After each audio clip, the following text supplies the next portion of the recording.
Hey guys, welcome. This is how to stop apps from draining battery Android. So guys, if you ever encounter this issue, what you could try to do is just simply go ahead and uninstall application that you no longer use. For example, I have these applications that I no longer use.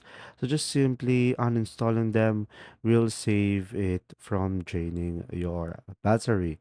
Now, another option that you might want to consider is close any applications that you are running on the background.